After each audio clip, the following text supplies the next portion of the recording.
नमस्कार दोस्तों, स्वागत है आप सभी का हमारे इस न्यू वीडियो में। आज के वीडियो में मैं बात करूंगा भारत की सबसे लंबी नदी यानी कि गंगा नदी के बारे में। बात करेंगे, शुरू से बात करेंगे आरंभ की, इसके इतिहास की, महत्ता की। तो चलिए शुरू करते हैं। महाराज भगीरथ के हम बहुत आभारी हैं कि उन्होंने अपनी असाधारण साधना से व्योम हारिणी गंगा को पृथ्वीवासिनी बना दिया। गंगा हमारी परम उज्जवल संस्कृति की कीर्ति वाहिनी है।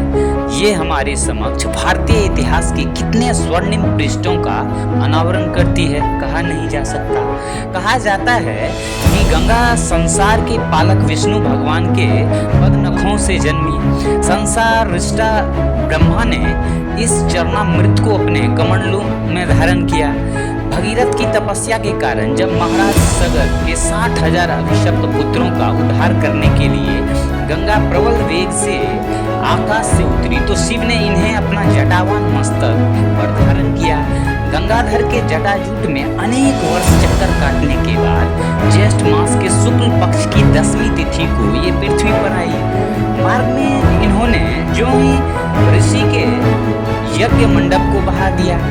पुत्र मुनि भागीरथी को चुल्लुओं में पी गए तो बड़ा हाहाकार मचा।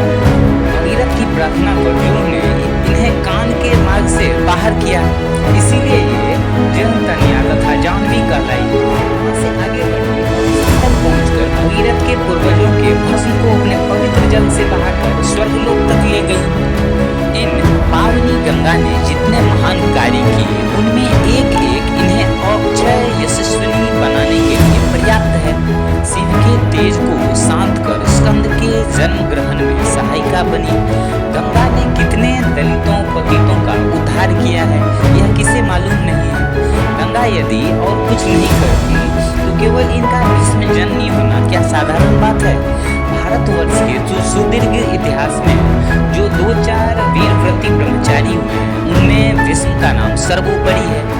महाभारत भीष्म पितामह की तेजोमयी गाथाओं से उजागर है और इसका सारा श्रेय वीर प्रसविनी माता गंगा को ही है। गंगा का अतीत जितना गौरवपूर्ण एवं भास्वर है उससे कम इनका वर्तमान नहीं है। जब ये हिमालय की गोद से निकलती हैं तो राष्ट्र को अपना आशीर्वाद सौंपती हुई खिलखिलाती बंगोपसागर तक चली जाती हैं। हिमालय यदि भारत का रजत मुकुट है तो गंगा उसके वक्ष स्थल का हीरकहार। मार्ग में ये अपने परिचय के अनेक सूत्र गूंथती हैं, अपने सिर की वेणी झुलाती हुई तथा पग पायल की झंकार बुझाती हुई न मालूम कितनी नदियां इनमें समा जाती है।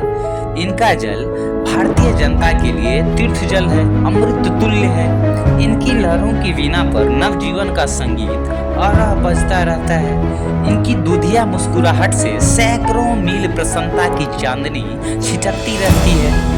इनके पारस जल के स्पर्श से धूलि की ढेर सोना उगलती रहती है। इनकी तट रूपी बाहों पर भारतीय इतिहास की कितनी सामग्री मुद्रित हुई, कितनी धूमिल, इसकी सूचना रखना भी संभव नहीं है। इनके आंचल की छाया में कितने भारद्वाज, चाणक्य और तुलसीदास ने साधना के दीप जलाए हैं और सिद्धि से प्रकाश पाया है। इसका लेखा जोखा संभव नहीं। यही कारण है कि क्या वेद, क्या पुराण, क्या वाल्मीकि, क्या व्यास, क्या कालिदास, क्या विद्यापति, क्या तुलसीदास, क्या केशवदास, क्या रसखान, क्या पत्याकर, क्या भाटेन्द्र, क्या मैथिली शरण, सभी ने अपनी भक्ति गंधी कविताओं के कमनीय कुसुम मां गंगा के चरणों पर अर्पित किए हैं।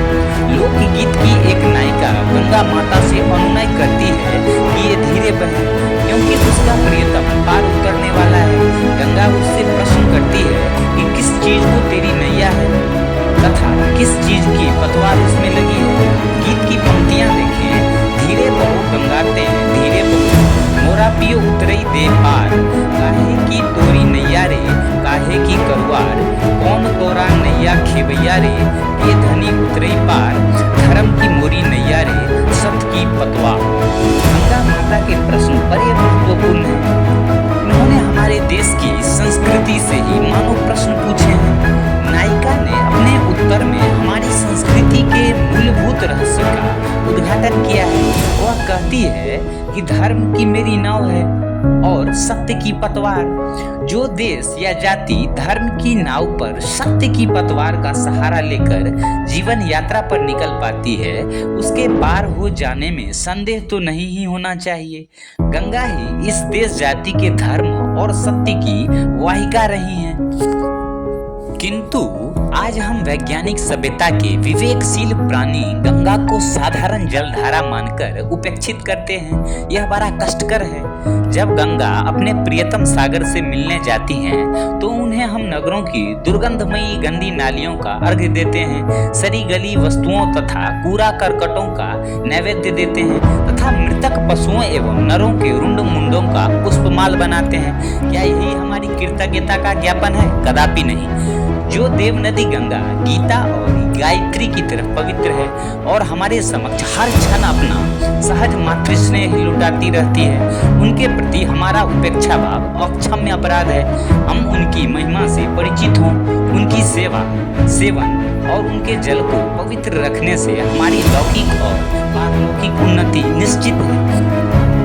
तो दोस्तों, ये था आज का हमारा ये वीडियो, जो कि था गंगा नदी के ऊपर। भारत की सबसे लंबी नदी मानी जाती है गंगा नदी, जिसकी लंबाई 2525 किलोमीटर है। तो चलिए, आज का ये हमारा वीडियो था। आपको कैसा लगा कमेंट सेक्शन में ज़रूर बताइए। यदि अच्छा लगा हो तो वीडियो को अधिक से अधिक लाइक करें, शेयर करें, सब्सक्राइब करें। तो आज के लिए फ़िलहाल इतना ही। मिलेंगे आपसे फिर कल किसी new topic, new video, new audio book के साथ। तब तक के लिए थैंक्स फॉर